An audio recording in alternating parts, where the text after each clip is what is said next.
Zootopia 2 is coming home to Disney+. Let's go! Get ready for a new case. We're the greatest partners of all time! New friends. Scary the Snake. And your last name? The Snake. Dream Team. And new habitats. Zootopia has a secret reptile population. You can watch the record-breaking phenomenon at home.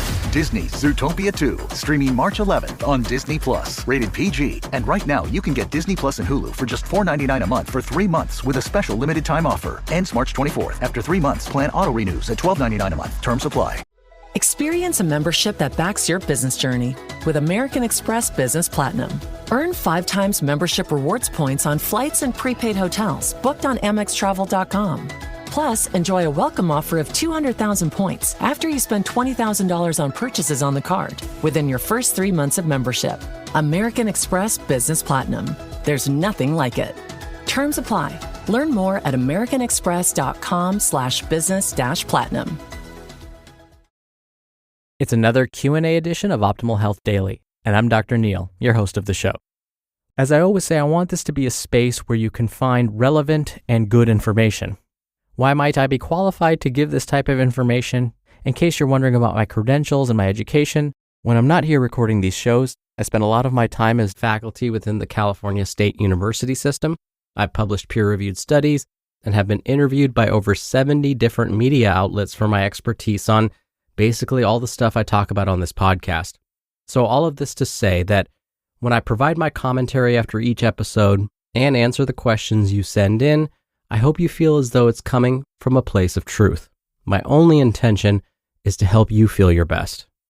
So let's hear today's question as I help you optimize your life.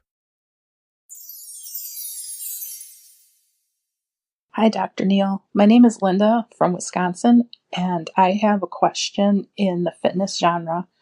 I recently started resistance training at the gym using the machines, and I noticed that on the machines there's a diagram as to how to do a rep from start to end. And I'm wondering if that's considered a full rep. I often see people doing quick bursts where they aren't doing a full rep. For example, on a leg press, they will not fully extend their leg. They'll maybe keep the legs bent halfway and do quick bursts of maybe 10 to 20, and then they'll stop and rest and then repeat. If you could clarify for me what is the correct way to do a rep. Thank you. Thank you for your question, Linda. I hope you're enjoying resistance training so far. For me, it's one of my favorite parts of my workout. Now, I'm willing to guess that your observation of others at the gym is shared by many. On any given day, if you really take a moment to notice what everyone else is doing in the weight room, you'll find folks performing a variety of routines, using different numbers of repetitions and sets, different exercises, and of course, as you mentioned, Linda, different form. What's so interesting about exercise, and well, actually nutrition for that matter, is that some exercises go in and out of favor. For example, think back to the 1980s when aerobics were in style. Think jazzercise and spandex. Or maybe not, that's not an appealing visual. Moving into the 1990s, fitness videos like Tae Bo and home gyms like Bowflex were all the rage. The early 2000s brought us P90X and Insanity, which emphasized functional, high-intensity training. And now we have spinning, yoga, CrossFit, barre, Zumba, and the list goes on and on. Between all of these training styles, we often find mutations of sorts, where folks will follow the general premise of the style of training they prefer with some modifications. So my long-winded point is this. It's hard to keep up with all of these trends. So the fact that you're seeing more and more folks not performing reps at their fullest range of motion is not surprising.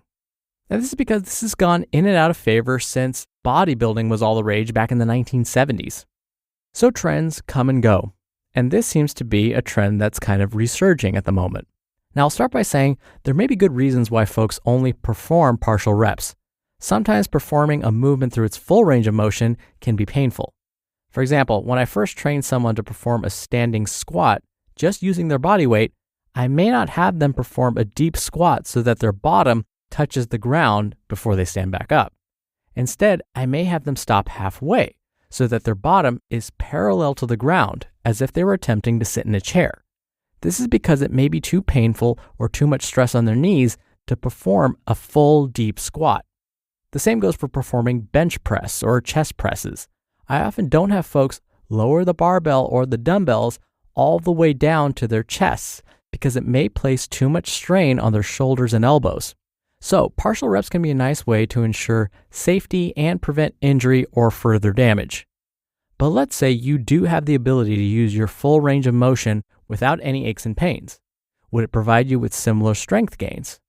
What's unfortunate is that there aren't many published studies examining the effects of partial reps versus full reps and how it affects strength. Much of what we know is anecdotal, meaning you'll get so-called experts talking about the benefits of partial reps based on their experiences training others. But because this was not a systematic analysis, all sorts of biases can pop up.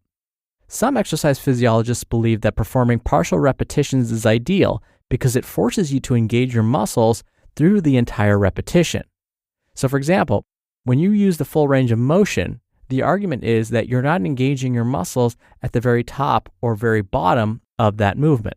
So using my example of performing a squat, if we were to perform squats using the full range of motion so that our bottoms have to touch the ground with each rep, would we really be engaging our muscles at that moment when our bottoms actually touch the ground? Some say no, that at that point, when your bottom touches the ground, you're no longer engaging your leg muscles, more specifically the quadriceps.